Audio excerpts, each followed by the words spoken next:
रेणुकाचार्यः शिवाचार्य शिखामणिः यो वीरशैव सिद्धान्तं स्थापयामास भूतले। ಪ್ರಾತಸ್ಮರಣೀಯ ವಿಮಲ ವೀರಶೈವ ಧರ್ಮ ಸಂಸ್ಥಾಪನಾಚಾರ್ಯರಾದಂತಹ ರೇಣುಕಾದಿ ಪಂಚಾಚಾರ್ಯರನ್ನ ಹೃನ್ಮಂದಿರದಲ್ಲಿ ಧ್ಯಾನಿಸಿ ಇತಿಹಾಸ ಪ್ರಸಿದ್ಧ ಸೂಡಿ ಗ್ರಾಮದಲ್ಲಿ ನೆಲೆ ನಿಂತಿರ್ತಕ್ಕಂಥ ಜುಕ್ತಿ ಹಿರೇಮಠದ ಎಲ್ಲ ಪೂರ್ವಾಚಾರ್ಯರನ್ನ ಕರ್ತೃಗದ್ದಿಗೆ ಭಕ್ತಿಯ ಪ್ರಣಾಮಗಳನ್ನು ಅರ್ಪಿಸುತ್ತಾ ಎಲ್ಲ ಆರಾಧ್ಯ ಗುರುದೇವ ಹೃನ್ಮಂದಿರವಾಸಿ ವಾಘೂಷಣ ರಕ್ತ ಲಿಂಗೈಕ್ಯ ಷಟ್ಸ್ಥಲ ಬ್ರಹ್ಮ ಚನ್ನಮಲ್ಲಿಕಾರ್ಜುನ ಶಿವಾಚಾರ್ಯ ಸ್ವಾಮಿಗಳವರನ್ನ ಸ್ಮರಿಸಿ 50ನೇ ವರ್ಷದ ರಥೋತ್ಸವದ ನಿಮಿತ್ತ ನೂತನ ರಥ ಲೋಕಾರ್ಪಣೆಯ ಧರ್ಮ ಸಮಾರಂಭದಲ್ಲಿ ಈ ಎಲ್ಲ ಕಾರ್ಯಕ್ರಮಕ್ಕೆ ಸಾನ್ನಿಧ್ಯವನ್ನು ದಯಪಾಲಿಸಿ ಸೂಡಿ ಗ್ರಾಮದ ಮತ್ತು ಸುತ್ತಮುತ್ತಲಿನ ಗ್ರಾಮಗಳ ಆರಾಧ್ಯ ದೈವವಾಗಿ ನಮ್ಮೆಲ್ಲರ ನಡುವೆ ಶಿವಾಚಾರ್ಯರ ಶಿಖಾಮಣಿಯಾಗಿ ಶಿವಾಚಾರ್ಯರ ರತ್ನೋಪಾದಿಯಲ್ಲಿ ನನ್ನಂಥ ನೂರಾರು ಶಿವಾಚಾರ್ಯರಿಗೆ ಮಾರ್ಗದರ್ಶನವನ್ನ ನಿಮ್ಮಂಥ ಎಷ್ಟೋ ಭಕ್ತರಿಗೆ ದರ್ಶನ ಆಶೀರ್ವಾದವನ್ನು ದಯಪಾಲಿಸಿರ್ತಕ್ಕಂಥ ನನ್ನ ವಿದ್ಯಾಗುರುಗಳು ಆದಂಥ ಡಾಕ್ಟರ್ ಕೊಟ್ಟೂರು ಬಸವೇಶ್ವರ ಶಿವಾಚಾರ್ಯ ಸ್ವಾಮಿಗಳವರ ಪವಿತ್ರ ಪಾದಗಳಿಗೆ ಭಕ್ತಿಯ ಪ್ರಣಾಮಗಳನ್ನು ಸಮರ್ಪಿಸುತ್ತಾ ಈ ಒಂದು ಕಾರ್ಯಕ್ರಮದಲ್ಲಿ ವೇದಿಕೆ ಮೇಲೆ ಆಸೀನರಾಗಿರ್ತಕ್ಕಂಥ ಎಲ್ಲ ಪರಮಪೂಜ್ಯರ ಅಡಿದಾವರಗಳಿಗೆ ಭಕ್ತಿಯ ಪ್ರಣಾಮಗಳನ್ನು ಅರ್ಪಿಸಿ ವೇದಿಕೆಯ ಮೇಲೆ ಆಸೀನರಾಗಿರ್ತಕ್ಕಂಥ ಎಲ್ಲ ಅತಿಥಿ ಅಭ್ಯಾಗತರೇ, ಈ ಒಂದು ಕಾರ್ಯಕ್ರಮದಲ್ಲಿ ಸತತವಾಗಿ 3-4 ದಿನಗಳಿಂದ ಏನು ಕಾರ್ಯಕ್ರಮ ನಡೆದುಕೊಂಡು ಬರ್ತಿದೆ, ಈ ಕಾರ್ಯಕ್ರಮದಲ್ಲಿ ಸಕ್ರಿಯವಾಗಿ ಪಾಲ್ಗೊಂಡಿರ್ತಕ್ಕಂಥ ಎಲ್ಲ ಶ್ರದ್ಧೆಯ ಸದ್ಭಕ್ತಾದಿಗಳೇ, ಮಾತೆಯರೇ, ಪತ್ರಿಕಾ ವರ್ಗದವರೇ, ಆರಕ್ಷಕ ಠಾಣೆಯವರೇ, ಎಲ್ಲ ಅತಿಥಿ ಅಭ್ಯಾಗತರೇ, ಮಾತೆಯರೇ, ಮಕ್ಕಳೇ, ಬಹುಶಃ ಸೂಡಿಯೆ ಗ್ರಾಮದ ಇತಿಹಾಸದಲ್ಲಿ ಈ ಒಂದು 5 ದಿವಸಗಳು ಸುವರ್ಣ ಅಕ್ಷರಗಳಲ್ಲಿ ಬರೆದು ಇಡುವಂತಹ ಒಂದು ಸಾಧನೆಯನ್ನ ಪರಮಪೂಜ್ಯರ ನೇತೃತ್ವದಲ್ಲಿ ನೀವೆಲ್ಲರೂ ಮಾಡಿದ್ದೀರಿ ಅಂತಕ್ಕಂಥದ್ದು ನನ್ನ ಭಾವನೆ. ಕಳೆದ 3-4 ದಿವಸಗಳಿಂದ ತಾವೆಲ್ಲರೂ ಈ ಮಾತನ್ನ ಮತ್ತೆ ಮತ್ತೆ ಕೇಳ್ತಾ ಇದ್ದೀರಿ.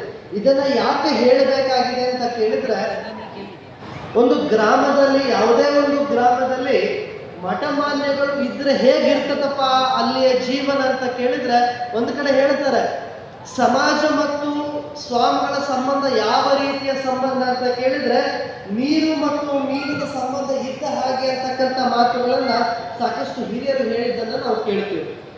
ಯಾಕೆ ಮಠಗಳ ಅವಶ್ಯಕತೆ ಇದ್ದಾವೆ ಮತ್ತು ಸಮಾಜಕ್ಕೆ ಅಂತಕ್ಕಂಥ ಒಂದು ಪ್ರಶ್ನೆ. ನೀರಿನ ಒಳಗಡೆ ಹೇಗೆ ಮೀನು ಇರಲಿಕ್ಕೆ ಸಾಧ್ಯ ಇದೆಯೋ, ನೀರಿನ ಒಳಗಡೆ ಮೀನು ಇರ್ಬೋದು, ಆದ್ರೆ ನೀರು ಇಲ್ಲ ಅಂತ ಕೇಳಿದ್ರೆ ಮೀನು ಇರ್ಲಿಕ್ಕೆ ಸಾಧ್ಯ ಇಲ್ಲ. ಇಲ್ಲಿ ನೀರು ಯಾರಪ್ಪ ಅಂತ ಕೇಳಿದ್ರೆ ನೀವೆಲ್ಲ ಸಮಾಜದ ಬಾಂಧವರೆಲ್ಲರೂ ಏನಿದಿರಲ್ಲ, ನೀವೆಲ್ಲರೂ ನೀರಾದ್ರೆ ನಾವು ಸ್ವಾಮಿಗಳು ಏನಿದ್ವಪ್ಪ ಅಂದ್ರೆ ನಾವು ಮೀನುಗಳು ಅಂತಕ್ಕಂಥದ್ದು. ಯಾಕೆ ಮೀನು ಮತ್ತು ನೀರಿನ ಸಂಬಂಧ ಅಂತಾರೆ? ನೀರಿನ ಒಳಗಡೆ ಮೀನು ಇರ್ಲಿಕ್ಕೆ ಸಾಧ್ಯ ಇದೆ ಅಂದ್ರೆ ಸಮಾಜ ಇದ್ರೆ ಮಠಗಳು ಇರ್ಲಿಕ್ಕೆ ಸಾಧ್ಯ ಇದಾವೆ. ಅದೇ ಮೀನು ನೀರಿಲ್ಲದೆ ಇರ್ಲಿಕ್ಕೆ ಸಾಧ್ಯ ಇಲ್ಲ ಅಂದ್ರೆ ಸಮಾಜ ಇಲ್ಲದೆ ಇದ್ರೆ ಮೀನು ಇರ್ಲಿಕ್ಕೆ ಸಾಧ್ಯ ಇಲ್ಲ ಅಂತಕ್ಕಂಥದ್ದು. ಮೀನಿಲ್ಲದಾಗೆ ನೀರುಗಳು ಇರ್ತಾವ, ನೀರಿರೋದನ್ನು ನಾವು ಕಾಣ್ತೀವಿ. ಆದ್ರೆ ಆ ನೀರು ಹೇಗಿರುತ್ತೆ ಅಂತ ಕೇಳಿದ್ರೆ ಗಲೀಜನ್ನ ಅಥವಾ ಕಲುಷಿತಗೊಂಡಿರ್ತಕ್ಕಂಥ ನೀರು ಇರುತ್ತೆ ಅದು ಅಂತಕ್ಕಂಥದ್ದು. ಅಂದ್ರೆ ಸಮಾಜವನ್ನ ಪರಿಶುದ್ಧವಾದ ದಾರಿಯಲ್ಲಿ ಕರೆದುಕೊಂಡು ಹೋಗ್ತಕ್ಕಂಥ ಶಕ್ತಿ ಯಾರಿಗಾದ್ರೂ ಇವತ್ತು ಇದೆ ಅಂತ ಕೇಳಿದ್ರೆ ಅದು ಮಠಮಾನ್ಯಗಳಿಗೆ ಮತ್ತು ಸ್ವಾಮೀಜಿಗಳಿಗೆ ಅಂತಕ್ಕಂಥ ಮಾತನ್ನ ನಾವೆಲ್ಲರೂ ಕೂಡ ಒಪ್ಪಲೇಬೇಕು ಅಂತಕ್ಕಂಥದ್ದು. ಇವತ್ತು ಬಹಳ ವಿಶೇಷವಾಗಿ ಪರಮಪೂಜ್ಯರ ನೇತೃತ್ವದಲ್ಲಿ ರಥದ 50ನೇ ವರ್ಷದ ಸುವರ್ಣ ಮಹೋತ್ಸವಕ್ಕೆ ನೂತನ ರಥವನ್ನ ಮಾಡಿಸಿ ಆ ಒಂದು ರಥದ ಉದ್ಘಾಟನೆಯ ಸಂದರ್ಭಕ್ಕೆ ನಮ್ಮ ಊರಿನ ಭಕ್ತರಿಗೆ ಪಂಚಪೀಠಗಳ ಜಗದ್ಗುರುಗಳ ದರ್ಶನಾಶೀರ್ವಾದವನ್ನು ಕೊಡಿಸ್ಬೇಕು ಅಂತಕ್ಕಂಥ ಸಂಕಲ್ಪ ಇದೆಯಲ್ಲ, ಬಹುತೇಕ ತಮ್ಮೆಲ್ಲರಿಗೂ ಗೊತ್ತಿರ್ತಕ್ಕಂಥ ವಿಚಾರ ಏನು ಅಂತ ಕೇಳಿದ್ರೆ, ಒಂದೇ ಗ್ರಾಮಕ್ಕೆ 5 ಜನ ಜಗದ್ಗುರುಗಳನ್ನ ಅಂದ್ರೆ ಪೀಠಾಚಾರ್ಯನ ಕರೆಸ್ಕೊಳ್ಳೋದು ಖಂಡಿತವಾಗಿ ಅದು ಸುಲಭದ ಮಾತೇನಲ್ಲ. ಯಾಕೆ ಅಂತ ಕೇಳಿದ್ರೆ ಎಲ್ಲ ಪರಮಾಚಾರ್ಯರ ಕಾರ್ಯಕ್ರಮಗಳು 4-5 ತಿಂಗಳ ಮುಂಚೆನೆ ಬುಕ್ ಆಗಿ ಹೋಗಿರ್ತಾವ. ಅಂಥದ್ರಲ್ಲಿ ನಿಮ್ಮೆಲ್ಲರ ಭಕ್ತಿಯ ಶಕ್ತಿ ಯಾರಪ್ಪ ಅಂತ ಕೇಳಿದ್ರೆ ಜುಕ್ತಿ ಹಿರೇಮಠದ ಪರಮ ಪೂಜ್ಯರು ನಿಮ್ಮೆಲ್ಲರ ಶಕ್ತಿಯಾಗಿ ಅವರು ಇವತ್ತು ಪಂಚಪೀಠದ 5 ಜನ ಜಗದ್ಗುರುಗಳ ಅಡ್ಡಪಲ್ಲಕ್ಕಿ ಮಹೋತ್ಸವವನ್ನ ಈ ಭಾಗದಲ್ಲಿ ಮಾಡ್ತಾ ಇದ್ರಲ್ಲ, ಖಂಡಿತವಾಗಿಯೂ ಸ್ವರ್ಗ ಎಲ್ಲಿದೆ ಅಂತ ಕೇಳಿದ್ರೆ ನಾಳೆ ನಮ್ಮ ಸೂಡಿ ಗ್ರಾಮದಲ್ಲಿ ಸ್ವರ್ಗ ನೆಲೆ ನಿಲ್ಲುತ್ತೆ ಅಂತಕ್ಕಂಥ ಮಾತನ್ನ ಅತ್ಯಂತ ಹೆಮ್ಮೆಯಿಂದ ಹೇಳುವವರು ನಾವಾದರೂ ಆಗಿದ್ದೆವು.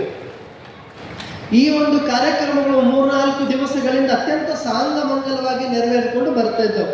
ಇವತ್ತಿನ ವಿಶೇಷ ಬಂದು ಬಹಳ ವಿಶೇಷವಾದದ್ದು. ಏನಪ್ಪ ವಿಶೇಷತೆ ಅಂತ ಕೇಳಿದ್ರೆ ಯುವ ಜಾಗೃತಿ ಮತ್ತು ಹಿರಿಯ ನಾಗರಿಕರ ಸಂರಕ್ಷಣಾ ಸಮಾವೇಶ ಅಂತಕ್ಕಂಥದ್ದು.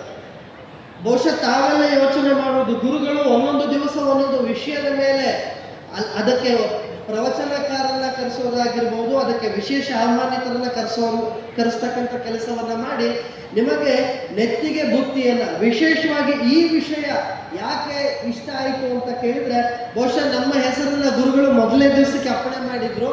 ಮೊದಲನೇ ದಿವಸ ಕಾರ್ಯಕ್ರಮ ಸ್ವಲ್ಪ ತಡವಾಗಿ ಪ್ರಾರಂಭ ಆಗಿದ್ರಿಂದ ಅವತ್ತು ಮಾತಾಡ್ಲಿಕ್ಕೆ ಆಗಲಿಲ್ಲ.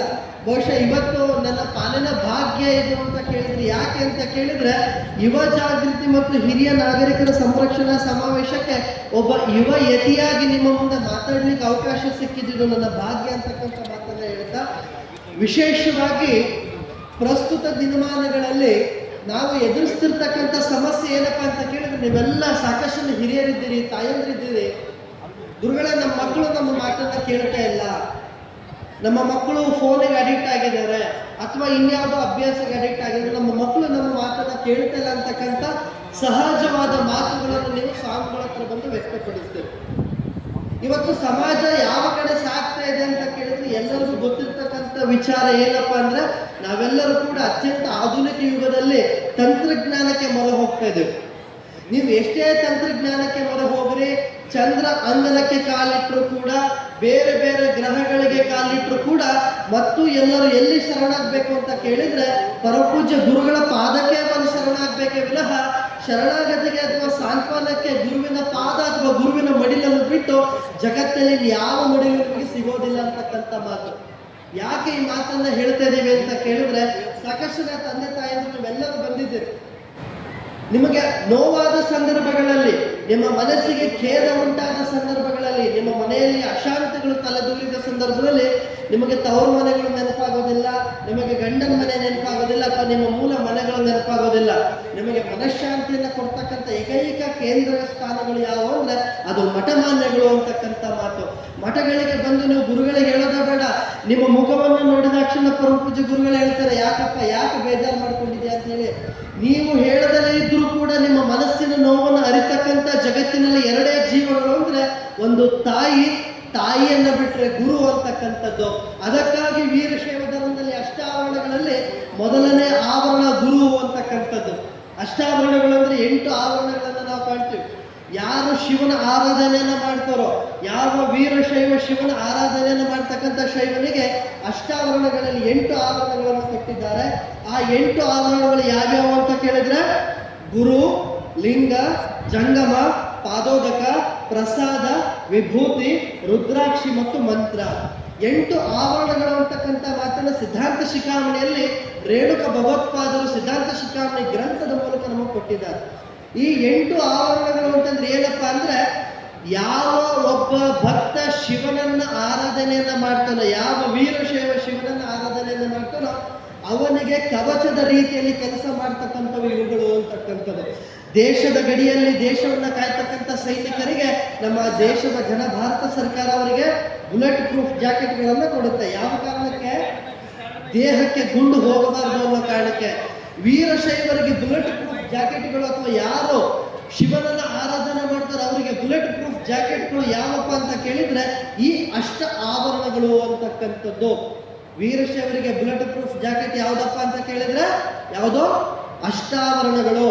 ಆ ಅಷ್ಟ ಆವರಣಗಳಲ್ಲಿ ಮೊದಲನೇ ಸ್ಥಾನವನ್ನು ಯಾರಿಗೆ ಕೊಟ್ಟಿದ್ದಾರೆ ಅಂತ ಕೇಳಿದ್ರೆ ಇದು ನಾವು ನೀವು ಎಲ್ಲ ಕೊಟ್ಟಿರ್ತಕ್ಕಂಥದ್ದಲ್ಲ. ಜಗದ್ಗುರು ರೇಣುಕ ಭಗವತ್ಪಾದರು ಸಿದ್ಧಾಂತ ಶಿಖಾಮಣಿಯಲ್ಲಿ ಅಷ್ಟಾವರಣಗಳನ್ನು ಹೇಳ್ಬೇಕಾದ್ರೆ ಹೇಳ್ತಾರೆ, ಮೊದಲನೇ ಸ್ಥಾನ ಯಾರು ಅಂತ ಕೇಳಿದ್ರೆ ಗುರು. ಗುರು ಆದ ನಂತರದಲ್ಲಿ ಬರ್ತಕ್ಕಂಥದ್ದು ಲಿಂಗ, ಆಮೇಲಿಂದ ಜಂಗಮ, ಪಾದೋದಕ, ಪ್ರಸಾದ, ವಿಭೂತಿ, ರುದ್ರಾಕ್ಷಿ, ಮಂತ್ರ ಅಂತಕ್ಕಂಥದ್ದು. ಅಂದ್ರೆ ವೀರಶೈವ ಧರ್ಮದಲ್ಲಿ ಪ್ರತಿಯೊಂದು ಸಂಸ್ಕಾರಗಳನ್ನು ಕೊಡ್ಲಿಕ್ಕೆ ಅಧಿಕಾರವನ್ನು ಯಾರಿಗೆ ಕೊಟ್ಟಿದ್ದಾರೆ ಅಂತ ಕೇಳಿದ್ರೆ ಅದು ಗುರುಗಳಿಗೆ ಕೊಟ್ಟಿದ್ದಾರೆ. ಹಾಗಾಗಿ ಶಿವ ಪಾರ್ವತಿಗೆ ಹೇಳ್ತಾನಂತ ಒಂದು ಮಾತನ್ನ, ಇಡೀ ಜಗತ್ತಿನಲ್ಲಿ ಯಾರು ದೊಡ್ಡವರು ಪರಮಾತ್ಮ ಅಂತ ಕೇಳುವಾಗ ಸಾಕ್ಷಾತ್ ಪರಮೇಶ್ವರ ಹೇಳ್ತಕ್ಕಂಥ ಮಾತು ಏನಪ್ಪಾ ಅಂತ ಕೇಳಿದ್ರೆ, ನ ಗುರೋರಧಿಕಂ ನ ಗುರೋರಧಿಕಂ ನ ಗುರೋರಧಿಕಂ ಶಿವಶಾಸನತಃ ಶಿವಶಾಸನತಃ ಶಿವಶಾಸನತಃ. ಅಂದ್ರೆ ಸಾಕ್ಷಾತ್ ಪರಮೇಶ್ವರ ಪಾರ್ವತಿ ದೇವಿಗೆ ಹೇಳ್ತಾನೆ, ಇಡೀ ಜಗತ್ತಿನಲ್ಲಿ ದೇವರಿಗಿಂತಲೂ ದೊಡ್ಡವರು ಯಾರಪ್ಪ ಅಂತ ಕೇಳಿದ್ರೆ ಗುರುಗಳು, ಗುರುವಿಗಿಂತಲೂ ದೊಡ್ಡವರು ಯಾರೂ ಇಲ್ಲ ಅಂತಕ್ಕಂಥ ಮಾತನ್ನ ಜಗತ್ತಿನ ಪ್ರಪ್ರಥಮ ಸತಿಪತಿಗಳಾದ ಜಗತ್ತಿನ ಒಡೆಯನಾದ ಪರಮೇಶ್ವರನ ಹೇಳ್ತಾನೆ. ಅಂದ್ರೆ ತಿಳ್ಕೊಳ್ರಿ ಗುರುವಿನ ಶಕ್ತಿ ಎಂಥದ್ದು ಅಂತಕ್ಕಂಥದ್ದು. ಹಾಗಾಗಿ ಅಷ್ಟಾವರಣಗಳಲ್ಲಿ ಮೊದಲನೇ ಆವರಣ ಯಾವುದಪ್ಪ ಅಂತ ಕೇಳಿದ್ರೆ ಗುರು, ತದನಂತರದಲ್ಲಿ ಲಿಂಗ ಬರುತ್ತೆ. ಹಾಗಾದ್ರೆ ನೀವು ಪ್ರಶ್ನೆ ಮಾಡ್ಬೋದು, ಗುರುಗಳೇ ದೇವರಿಗಿಂತ ಗುರುಗಳು ದೊಡ್ಡವರ ಅಂತ.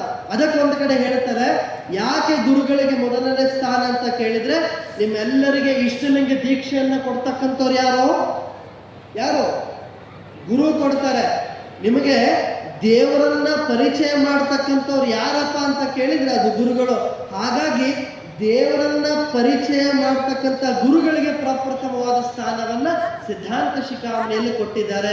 ಇದಕ್ಕೆ ಇನ್ನೂ ಉತ್ತಮ ಉದಾಹರಣೆ ಏನ್ ಬೇಕಪ್ಪ, ಏನ್ ಹೇಳ್ಬೇಕು ಅಂತಂದ್ರೆ, ನೀವೆಲ್ಲರೂ ಕೂಡ ನಿಮ್ಮ ಮನೆಯಲ್ಲಿ ಯಾವುದೇ ಸಂಸ್ಕಾರಗಳಾಗ್ಲಿ, ಜನನದಿಂದ ಹಿಡಿದು ಮರಣದವರೆಗೆ ಯಾವುದೇ ಸಂಸ್ಕಾರಗಳಾದ್ರೂ ಕೂಡ ಗುರುವಿನ ಸಾನ್ನಿಧ್ಯ ಇಲ್ಲದೇ ಯಾವ ಸಂಸ್ಕಾರಗಳು ಕೂಡ ನಡೀಲಿಕ್ಕೆ ಸಾಧ್ಯತೆ ಇಲ್ಲ ಅಂತಕ್ಕಂಥದ್ದು. ಹಾಗಾಗಿ ಗುರುವಿನ ಶಕ್ತಿ ಮತ್ತು ಮಹತ್ವ ಅತ್ಯಂತ ಪ್ರಮುಖವಾದದ್ದು. ಇವತ್ತು ವಿಶೇಷವಾಗಿ ಯುವ ಜಾಗೃತಿ ಮತ್ತು ಹಿರಿಯ ನಾಗರಿಕರ ಸಂರಕ್ಷಣಾ ಸಮಾವೇಶ ಇದೆ. ಇವತ್ತು ಯಾಕೆ ಸಮಾಜ ಅಧಪತನ ಕಡೆ ಸಾಗ್ತಾ ಇದೆ ಅಂತ ಕೇಳಿದ್ರೆ, ನೀವೆಲ್ಲರೂ ಏನಿದ್ದೀವಲ್ಲ, ನಮ್ಮ ಜವಾಬ್ದಾರಿಯಲ್ಲಿ ನಾವೆಲ್ಲರೂ ಕೂಡ ಎಡುತ್ತಿರ್ತಕ್ಕಂಥದ್ದು. ಎಲ್ಲಿ ಎಡುತ್ತಾ ಇದ್ದೀವಿ? ಇವತ್ತೆಲ್ಲ ಹಿರಿಯರು ಸಾಕಷ್ಟು ಹೇಳ್ತಾರೆ, ನಮ್ಮ ಮಕ್ಕಳು ಮಾತು ಕೇಳ್ತಾ ಇಲ್ಲ. ಯಾಕೆ ಕೇಳ್ತಾ ಇಲ್ಲ? ಕೇಳೋ ಹಾಗೆ ನಾವು ಯಾವ ರೀತಿ ಮಾಡಬೇಕು ಅಂತಕ್ಕಂಥದ್ದು. ನಿಮ್ಮ ಮಕ್ಕಳಿಗೆ ನೀವು ಎಷ್ಟು ಜನ ಸಂಸ್ಕಾರವನ್ನ ಕೊಡ್ತಕ್ಕಂಥ ಪ್ರಾಮಾಣಿಕ ಪ್ರಯತ್ನವನ್ನ ನೀವು ಮನೆಯಲ್ಲಿ ಮಾಡ್ತಿದ್ದೀರಿ? ಕೈ ಎತ್ತಿ. ಎಷ್ಟು ಜನ ನಿಮ್ಮ ಮಕ್ಕಳಿಗೆ ಸಂಸ್ಕಾರವನ್ನ ಕೊಡ್ತಕ್ಕಂಥ ಪ್ರಾಮಾಣಿಕ ಪ್ರಯತ್ನವನ್ನ ನೀವು ಮನೆಯಲ್ಲಿ ಮಾಡ್ತಾ ಇದ್ದೀರಿ? ಇಲ್ಲಿ ಇಷ್ಟೊಂದು ಜನ ತಾಯಂದಿರು ಬಂದಿದ್ದೀರಿ. ನಿಮ್ಮ ಮಕ್ಕಳು ನಿಮ್ಮ ಕಾಲಿಗೆ ಪ್ರತಿನಿತ್ಯ ಎಷ್ಟು ಜನ ಮಕ್ಕಳು ನಮಸ್ಕಾರ ಮಾಡ್ತಾರೆ? ಕೈ ಎತ್ತಿ. ಎಲ್ಲೋ 1, 2, 3, 4. ಹೌದಲ್ವಾ? ಮಕ್ಕಳು ಹಾಳಾಗ್ತಾ ಇಲ್ಲ. ಮಕ್ಕಳನ್ನ ಸರಿದಾರಿಯಲ್ಲಿ ಕರ್ಕೊಂಡು ಹೋಗೋದ್ರಲ್ಲಿ ನಾವುಗಳು ಎಡುತ್ತಾ ಇದ್ದೀವಿ ಅಂತಕ್ಕಂಥದ್ದನ್ನ ನಾವು ಅರ್ಥ ಮಾಡ್ಕೊಳ್ಬೇಕು. ಹಾಗಾಗಿ ಭಕ್ತ ಮಹಾಶಯರೇ, ಇನ್ನು ನಾಳೆ ಅತ್ಯಂತ ಅದ್ಭುತವಾದ ಕಾರ್ಯಕ್ರಮ ನೆರವೇರಲಿದೆ. ಪಂಚಪೀಠಾಧೀಶ್ವರರು ಇಲ್ಲಿಗೆ ಆಗಮಿಸೋರಿದ್ದಾರೆ. ಅವರೆಲ್ಲರ ದರ್ಶನ ಆಶೀರ್ವಾದವನ್ನ ನೀವೆಲ್ಲರೂ ಕೂಡ ಪಡ್ಕೊಂಡು, ಒಂದ್ ಕಡೆ ಹೇಳ್ತಾರೆ, ಹಲವು ಮಾತೇನು ನೀನೊಲಿದು ಪಾದವನ್ನಿಟ್ಟ ನೆಲವೇ ಸುಕ್ಷೇತ್ರ ಜಲವೇ ಪಾವನ ತೀರ್ಥ ಸುಲಭ ಶ್ರೀ ಗುರುವೇ ಕೃಪೆಯಾಗುವಂತಕ್ಕಂಥದ್ದು. ನಾಳೆ ಪಂಚಪೀಠದ ಪಂಚಾಚಾರ್ಯರ ಅಡ್ಡಪಲ್ಲಕ್ಕಿ ಮಹೋತ್ಸವ ನಿಮ್ಮ ಗ್ರಾಮದಲ್ಲಿ ನೆರವೇರಲಿದೆ. ಇದೆಲ್ಲದಕ್ಕೂ ಕರ್ತೃಶಕ್ತಿಯಾಗಿ, ಕಾರಣಶಕ್ತಿಯಾಗಿ, ನಮ್ಮೆಲ್ಲರ ಶಕ್ತಿಯಾಗಿ ನಿಂತಿರ್ತಕ್ಕಂಥವ್ರು ಯಾರಪ್ಪ ಅಂತ ಕೇಳಿದ್ರೆ ಡಾಕ್ಟರ್ ಕೊಟ್ಟೂರು ಬಸವೇಶ್ವರ ಶಿವಾಚಾರ್ಯ ಸ್ವಾಮಿಗಳು.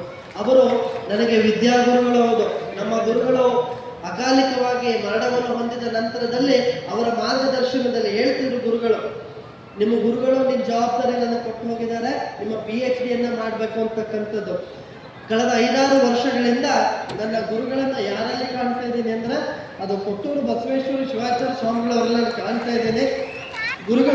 ನನ್ನ ಗುರುಗಳು ನನ್ನನ್ನು ಭೌತಿಕವಾಗಿ ಆಗಲಿ ಹೋಗಿರ್ಬೋದು, ಆದ್ರೆ ಅವರನ್ನ ಇವತ್ತಿಗೂ ನಾನು ಕಾಣ್ತಕ್ಕಂಥ ಏಕೈಕ ಗುರುಗಳು ಯಾರು ಅಂದ್ರೆ ಅದು ಡಾಕ್ಟರ್ ಕೊಟ್ಟೂರು ಬಸವೇಶ್ವರ ಶಿವಾಚಾರ್ಯ ಸ್ವಾಮಿಗಳು ಅಂತಕ್ಕಂಥ ಮಾತನ್ನ ಅತ್ಯಂತ ಭಕ್ತಿಯಿಂದ ಹೆಮ್ಮೆಯಿಂದ ಹೇಳುವಂತನಾಗಿ ಈ ಒಂದು ಅವಕಾಶಕ್ಕೆ ಅವರ ಪಾದಾರಂಧಗಳಿಗೆ ಅನಂತ ಕೋಟಿಯ ಪ್ರಣಾಮಗಳನ್ನು ಅರ್ಪಿಸ್ತಾ ನನ್ನೆರಡು ತೊದಲು ನುಡಿಗಳನ್ನ ಪರಮಪೂಜ್ಯ ಗುರುಗಳ ಪಾದಗಳಿಗೆ ಅರ್ಪಿಸ್ತಾ ಇದ್ದೇನೆ. ಸತ್ಯಂ ಶಿವಂ ಸುಂದರಂ. ಶ್ರೀಮಠದಲ್ಲಿ ಪ್ರಾರಂಭಗೊಂಡಿರ್ತಕ್ಕಂಥ ಈ ಧರ್ಮ ಕಾರ್ಯಗಳಿಗೆ ಅವತ್ತಿನ ದಿವಸ ಪ್ರಾರಂಭ ದಿನದಲ್ಲೇನೆ ಪರಮ ಪೂಜ್ಯರ ಶ್ರೀಮಠಕ್ಕೆ ಆಗಮಿಸಿ ತಮ್ಮ ಸೇವೆಯನ್ನು ಪರಮ ಪೂಜ್ಯರ ಒಂದು ಸುಡಿಸ್ತಿಗಳ ಒಂದು ಎಲ್ಲ ಸೇವೆಯಲ್ಲೇ ಭಾಗಿಗಳಾಗಿ ಜವಾಬ್ದಾರಿಯನ್ನು ನಾವು ಪರಮ ಪೂಜ್ಯರಿಗೆ ಒಂದು ಸ್ವಲ್ಪ ಕಡಿಮೆ